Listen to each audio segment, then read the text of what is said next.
nombre es Rolando Flores Ayala, soy licenciado en Derecho por la Universidad Nacional Autónoma de México. Tengo una maestría en Ciencias Penales por la Universidad del Valle de México.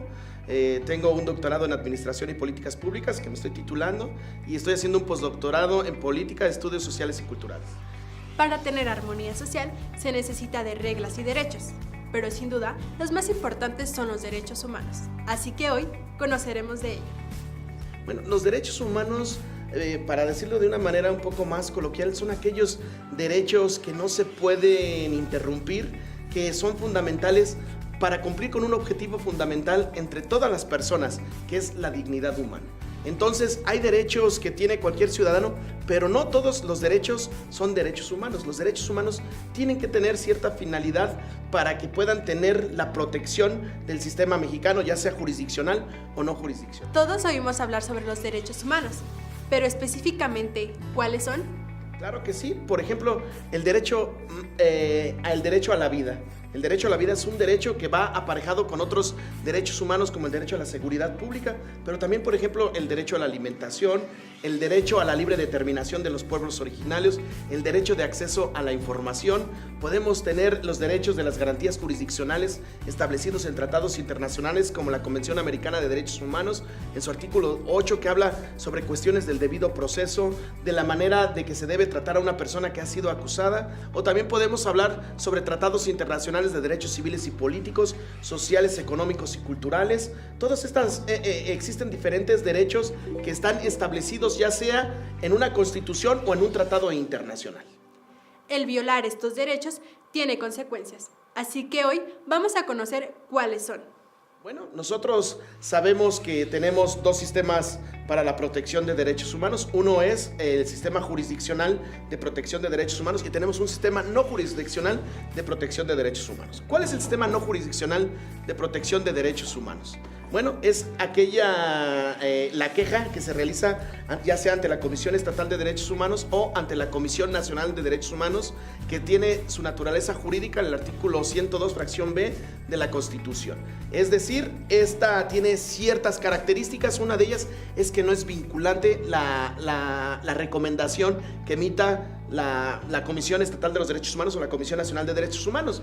Pero bueno, en la praxis, cualquier autoridad que se le haya emitido una recomendación, por supuesto que no querrá tener esta carga moral en que ha cometido una violación de derechos humanos. Por otra parte, tenemos el sistema jurisdiccional de protección de los derechos humanos.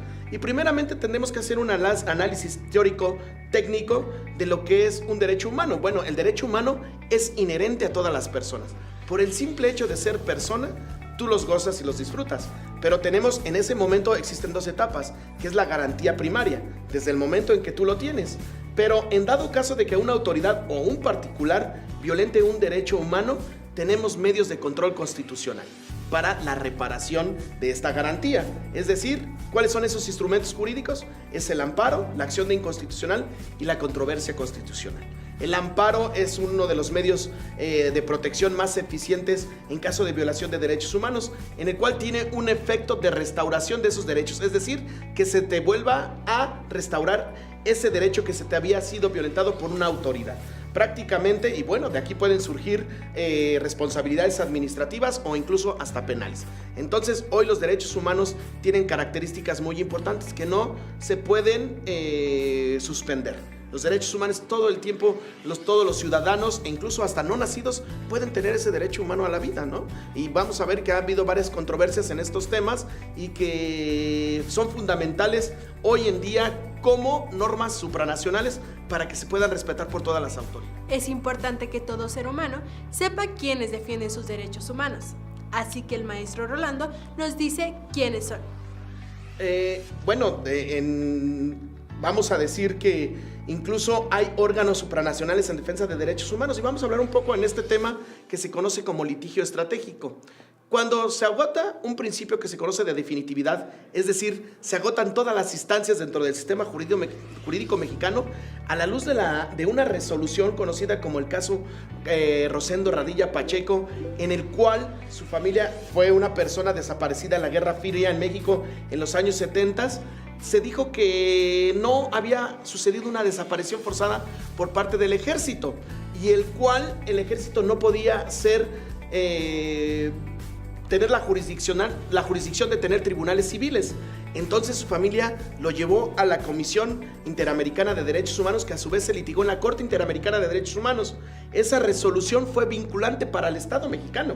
Es decir, si tú lo ves, tenemos un sistema de protección jurisdiccional supranacional de protección de los derechos humanos, en el cual obliga al Estado mexicano a cumplir con ciertas normatividades. Un ejemplo es que no pueda prescribir un delito de desaparición forzada, que esto viene por una resolución de un tribunal supranacional y que obliga al Estado a protegerlo. ¿Por qué es muy importante que hoy el estudiante tenga este conocimiento en materia de derechos humanos? Bueno, porque los derechos humanos tienen un rango superior y todas las normas secundarias tienen que estar en sintonía con esos derechos humanos que dice la Constitución, que no nada más están establecidos en sus normas, sino en tratados internacionales. Esto es un cambio también paradigmático para nuestro sistema de justicia. ¿Por qué? Porque nosotros también podemos aplicar o podemos invocar derechos establecidos en tratados internacionales. Entonces, el Estado mexicano no nada más ya emite sus normas, sino todos los tratados internacionales que haya ratificado el Senado de la República. El maestro Rolando nos platica la importancia de que se conozcan los derechos humanos por los futuros abogados. Es muy importante también los derechos humanos, porque precisamente lo que estaba yo mencionando, también uno de los efectos que ha tenido el caso Rosendo Radilla Pacheco es que una autoridad secundaria deje de inaplicar una norma por violentar derechos humanos. Si vemos cómo narra o cómo a la luz del artículo 1 constitucional dice que esta Constitución ya no otorga derechos, sino reconoce derechos, y que todas las autoridades en el ámbito de sus competencias, autoridades administrativas y autoridades judiciales, tienen la obligación de promover, respetar y garantizar los derechos humanos. Entonces, si estamos hablando de un órgano jurisdiccional, el cual, de acuerdo al principio de legalidad, tiene que aplicar una norma, si esa norma violenta derechos humanos, tiene, de acuerdo al principio difuso de constitucionalidad, puede dejar de inaplicar esa norma. Totalmente rompe los paradigmas de nuestro sistema de justicia, en el cual ya no nada más existe el principio de legalidad, que es la aplicación de la norma, sino un derecho fundamental que está por encima de una norma secundaria. Entonces los jueces tienen que dejar de inaplicar esa norma, pero tú como abogado tienes que tener el conocimiento de qué derecho humano se está violentando si ese juez está aplicando esa norma. Por eso le tiene que invitar que deje de aplicar esa norma que violenta derechos humanos. Entonces, si el estudiante no conoce derechos humanos, no puede invocar estas novedades que están en nuestro sistema de justicia. Los derechos humanos hoy son fundamentales. ¿Para qué? Para que se puedan invocar incluso en el juicio de amparo sobre los conceptos de violación, para que se puedan restituir violaciones a garantías procesales. Es importante que defendamos y protejamos los derechos humanos, así que no dudes en hacerlo. Yo soy Montserrat Cisneros y nos vemos en la próxima.